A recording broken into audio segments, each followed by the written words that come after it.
So, I mean, if you add up, so if you have to put in, so I didn't realize why this guy was putting in like 22 different things for me. Mm-hmm. Well, you get to and this wasn't supposed to be a show about sleep, about ratings, but Yeah. we just got here. But you look at, okay, if PTSD easy number to get qualify for 70%.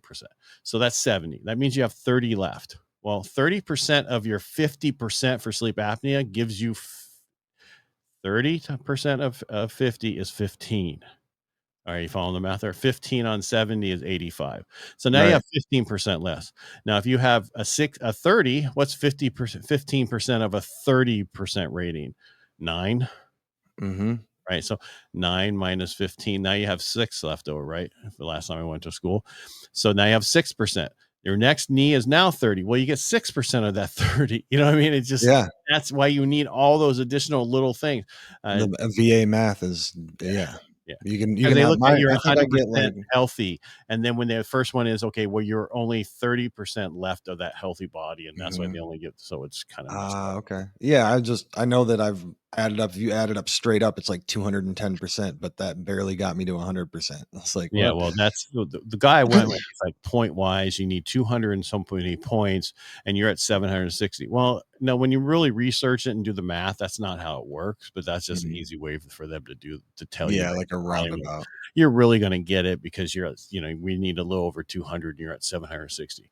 I mean, because I got both my knees, both shoulders. I picked up patients. I picked up stuff. I mean, we Mhm. constantly move stuff and we hurt ourselves with it. Yeah.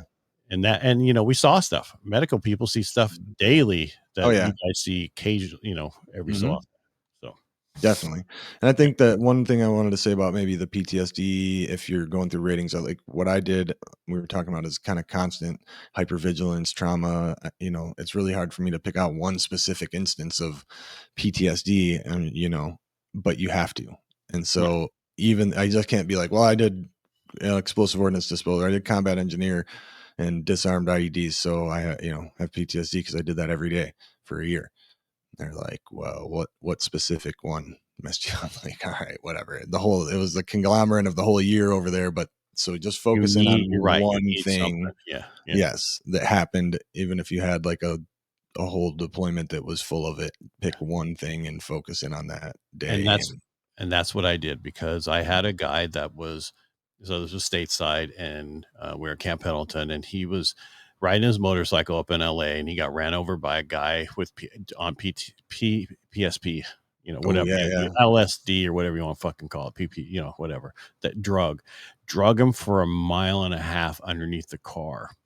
He had full clothes on and everything, but he was held himself up with the boots and his helmet, but his ass hit many times. So when I got him in physical therapy, I had to scrape his ass and put yeah. him in hydro and he screamed and screamed. And it wasn't just like a minute, it was fucking 30 plus minutes. And this was 2 appointments. And then finally I got to a point where I couldn't take it anymore. Talked to my head of my department, said, this is bullshit. I can't go through this anymore. Me alone, but him, the pain I'm putting his ass through. Right, right. This is the worst thing I've ever, think about it. It's not like you're fixing a wound on somebody real quick to get them through, and they're screaming and you're hitting them more and boom, to get them off. No, this is like purposely ripping skin off of him and scrubbing him. I'm sorry if you're going to get sick, and I finally No, got to the point where I was like, okay, take him up to the hospital, take him up to surgery, get a wire fucking brush, take the shit off and be done with it. right. And Yeah, so quit that bringing was, them back for the prolonged torture. yeah, and I'm doing the Yeah. torture. It's Hmm. like the guys who did the torture and all these prisons that were, they're fucked up from it, Yeah. because of the shit that they had to do and see. And for me, that was just one of the things, but it was something I had said that's even in my medical record from saying it, that and that's, so if you can get those things in, I feel it's a lot easier to prove you have it, or you don't necessarily have to have the nexus letter as much as you do with a PTSD person, because it's already in your medical record from you being there and people talking to you about it. Correct. Yeah, and like I received a combat action badge for being over when I was over there, and that has the write up of that cites a certain instance, and so I utilized that. I went back and read the cab write up, and then that's what I used for my PTSD instance, and that's in my file. That's Right. so It Yep. just makes it easier. They don't necessarily have to find, oh, there is a nexus. It's right there. It's Right. already in there. If you don't have any of that kind of stuff, you really have to have your physician or your psychologist or whoever you're going through get that into that nexus letter for you. Hmm. Yeah, I had to have the nexus for the sleep apnea. Yeah, So, yeah, go for it. How did you get that? Well, that was secondary for your PTSD, right? yeah. I went through like the sleep institute, and I did like an online, or they sent me a home test kit. And after I tested, they had a place for nexus letters or for veterans. And so I went there, and had that doctor who is the head of that clinic wrote the nexus letter for me, has experience writing them for that specifically. Yes, for me, I went through Kaiser already because my wife for years was telling me, you're stopping sleep, breathing and all that, and of course you ignore the shit out of it.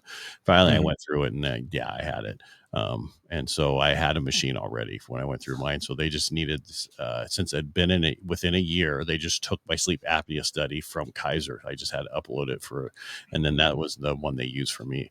The question is, how do you nexus it back to the military? Because I'd been out for over 20 years.